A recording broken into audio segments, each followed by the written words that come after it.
Hey guys, Ed from Paranormal Link, Ohio here, back at it again with another podcast episode. Tonight's podcast episode is no different than any other nights. We are still on the cursed objects, and tonight we have the curse of Otzi, the Iceman. When Helmut Simon and his wife Erica stumbled upon an odd sight during their hike of the Otzi Alps on the Austrian-Italian border in September of 1991, they chalked it up to being the remains of a lost mountaineer. They had come across the mummified corpse of a person half entombed in the ice at an elevation of 10,530 feet. Local officials who followed up on the couple's report carried out an initial examination of the remains and hypothesized that it was the body of an Italian soldier lost during one of the world wars. Little did they know that they were looking at one of the most famous prehistoric bodies ever to be found. The Iceman, who is fondly referred to as Otzi or Otzi by scientists and Nazis alike, as an informal tribute to its place of discovery, has been determined to have perished in the Alps on an astounding 5,300 years ago. To date, scientists are amazed by the sheer luck at play that led to the amazing preservation of Otzi. Otzi succumbed to his death more than 5,300 years ago, and his body fell into a small gully surrounded by large rocks. The same small gully happens to run perpendicular to the Niedork Glacier, and researchers have deduced that it filled up with snow immediately after Otzi's death. Such conditions allowed for Otzi to essentially be freeze-dried by extreme weather. These conditions removed most of the body's water content prior to it being wholly frozen, which resulted in minimal deterioration of Otzi's body and his artifacts further. As the glacier moved over the gully, the large rocks prevented its grinding base from moving or even crushing Otzi, thus enabling him to be entombed in the exact same position in solid ice for centuries. One can just imagine the odds of Otzi falling into such a protective trench at the start of the Ice Age, which allowed him to be preserved in such an excellent state. More interestingly, luck also played a huge role in Otzi's discovery. Firstly, Otzi's final resting place was in a remote and desolate area, so the likelihood of anyone coming across the remains was very low. Secondly, the dust storms from the Sahara Desert blowing across Europe caused an unusually hot summer, which melted the ice just enough to expose Otzi in time for him to be discovered. Had Otzi remained undiscovered for much longer, the ice would have kept melting, thus causing his body to decompose rapidly. Before Otzi the Iceman could even be properly examined, he had already caused quite a number of disputes.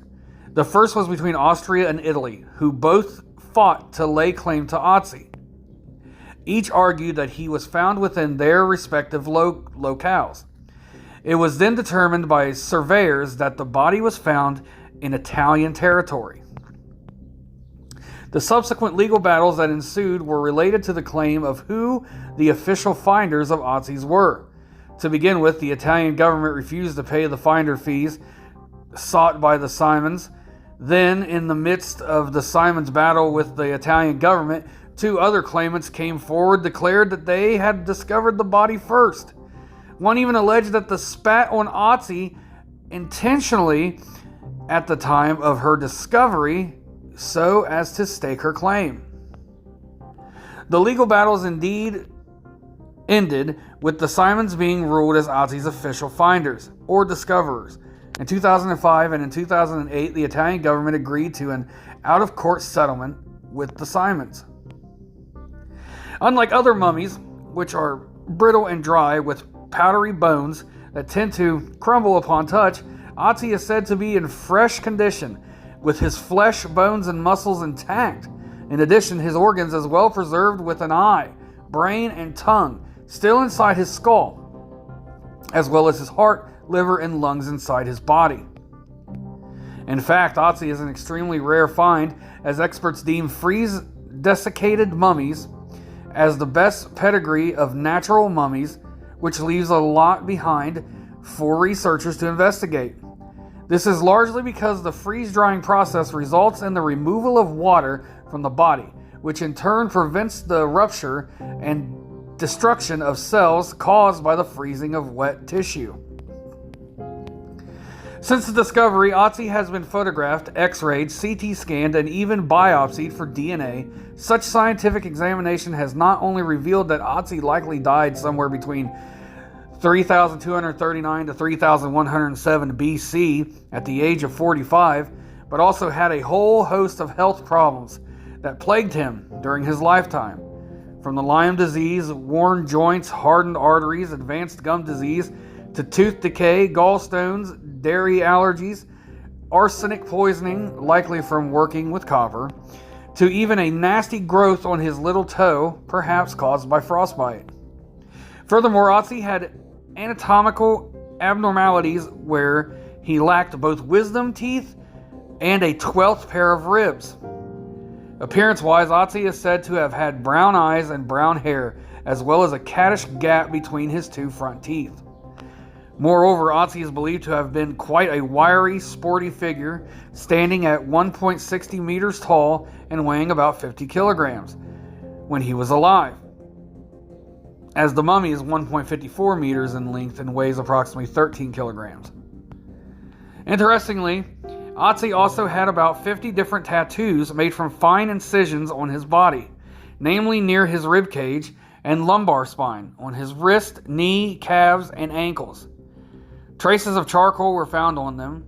Scientists have deduced that the charcoal likely served as a pain reliever, given that the tattoo incisions were found on the acupuncture meridians of his body. Sometimes scientists also went on to suggest that this was evidence that acupuncture actually predates the Asian acupuncture tradition by at least 2,000 years.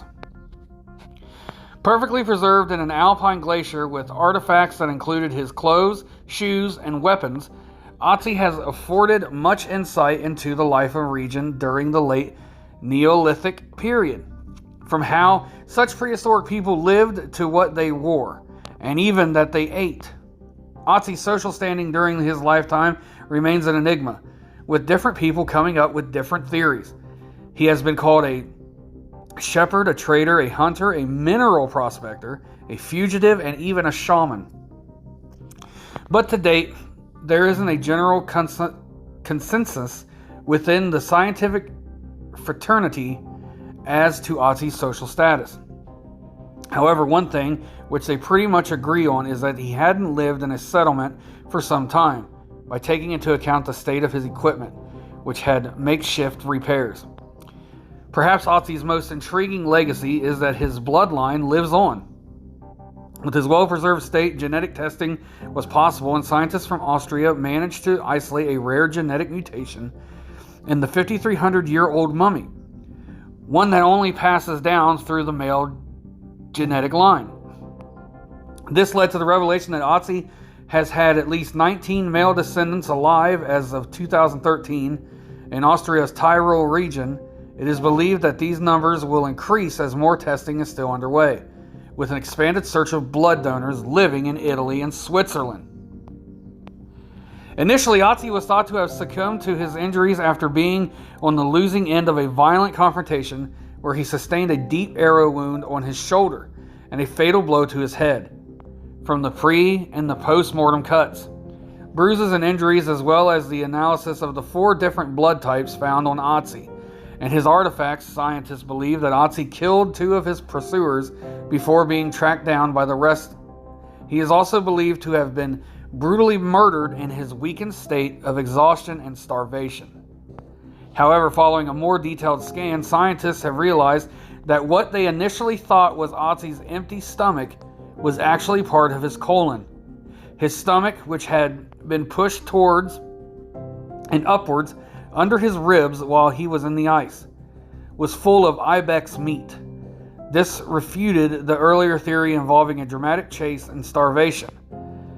Since the scan revealed that Otzi had eaten a large meal not more than an hour before his death, The scientists were also able to detect a blood-clotting protein called fibrin on Otzi's arrow. Wounding using nanotechnology, since fibrin vanishes quickly in a working body, its presence proved that Otzi died very quickly, after being shot instead of surviving the arrow wound for days. Following this new evidence, it is now believed that Otzi was ambushed and shot sometime after his meal. The cause of death is still the blow to the head, although there is no concluding evidence as to whether the head injury was a result of being struck or from his fall after being shot by an arrow. Remember, guys, I can't read my own writing. Most of the times, I'm so sorry, and I'm trying not to mangle these words. I know they're European, and I'm trying not to mangle them, guys. So now we're going to get to the cursed part. This is where we talk about the curse of Otzi, the Iceman, and what has happened ever since we have found Otzi. Along with the establishment of Otzi's murder came the murmurings of a curse fanned by the uncanny deaths of 7 people associated with his discovery.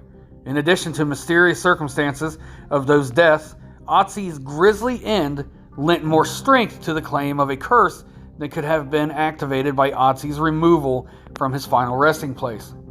The first death linked to the curse was Rainer Henn, a forensic pathologist from the University of Innsbruck, who died in a catastrophic car crash on his way to give a lecture on some of his findings concerning Otzi. He was one of the first scientists who worked on Otzi, and in fact, he was the first to pry Otzi's body with his bare hands from the ice to place it in a body bag. The second victim was Kurt Fritz, who was killed in a freak avalanche. He was the only member of his party to be struck by falling rocks during that avalanche, and ironically, it occurred in a region he was supposedly familiar with. Fritz was the mountain guide who had led Henn to the body and was also one of the first to help uncover the body. These 2 deaths were followed by the death of Rainer Hollis. I probably just destroyed that name and I'm so sorry. Who had filmed an exclusive documentary of Otzi's removal from the ice, which was broadcast internationally. He developed a mysterious illness speculated to have been a brain tumor within several months after the broadcast. It is spookily said that the Hossel perished in extreme pain shortly thereafter. Next on this trail of death was one of the official discoverers of Otzi, Helmut Simon. In October 2024, Simon went missing while on a hike in Austria's Gassenkargel Peak. Probably just murdered that word too, that place. Guys, I'm so sorry. After an intense search, his body was found 8 days later, crumpled in a small stream, having fallen some 300 feet from a treacherous large ledge after a sudden whipping blizzard swept through the area. Eerily, his body was found covered in ice, much like Otzi. The 5th victim, Dieter Warneck, was the head of the mountain rescue team sent to look for Simon. He died of a heart attack mere hours after Simon's funeral. The 6th victim was Konrad Spindler, one of the first scientists to examine Otzi. His cause of death was complications connected to multiple sclerosis. The final and perhaps the strangest of the deaths linked to the Iceman curse was that of Tom Loy, who insisted that he did not believe in curses and that it was all pure. Wild superstition. Loy was the molecular archaeologist who had discovered 4 different types of blood on both the Iceman's clothing and his weapons, which was a significant breakthrough pertaining to the riddle of Otzi's death. Shortly after this, and after his involvement with Otzi, Loy was diagnosed with a rare hereditary blood condition. He died just prior to completing a book about Otzi.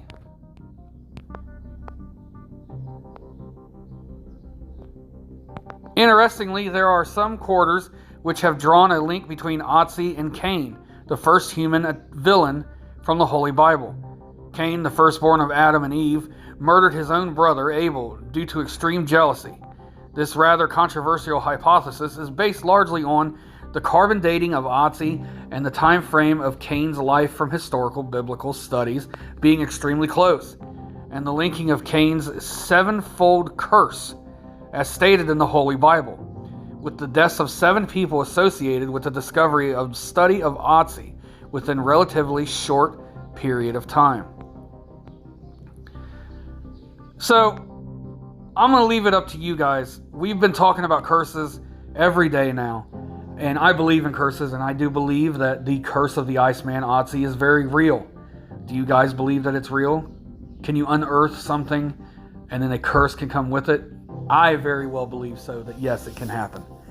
And I hope you guys enjoyed this episode. I loved this episode. Dude, I'm loving the curse things that we're doing, all the cursed objects. And I know I just said dude like I'm a 15-year-old kid, and I apologize for that. So, we are going to continue on with the cursed objects. And I hope you guys enjoyed tonight's episode. And of course, you can go to paranormalincohio.com, which will take you to the main business page. There you can check out some old ghost hunts and ghost stories.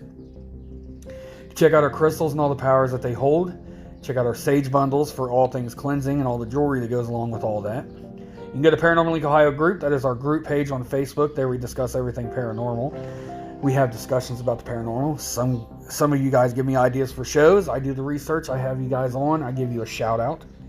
You can go to Paranormal Inc. Ohio on TikTok and YouTube. There I'm putting some full episodes of the podcast on YouTube and some partial episodes on TikTok. I'm not putting them all on there. And of course, on every podcast venue known to man, you can find Paranormal Inc. Ohio, the podcast. We go new episodes every night at 10 p.m. except for Thursdays and Fridays. Thursdays and Fridays they're at 8 p.m. because I go live on Facebook every Thursday and Friday night at 10 p.m. So I hope you guys are having a great day, and I will have another episode for you guys tomorrow. Thanks for everything. I love each and every one of you. Bye, everybody.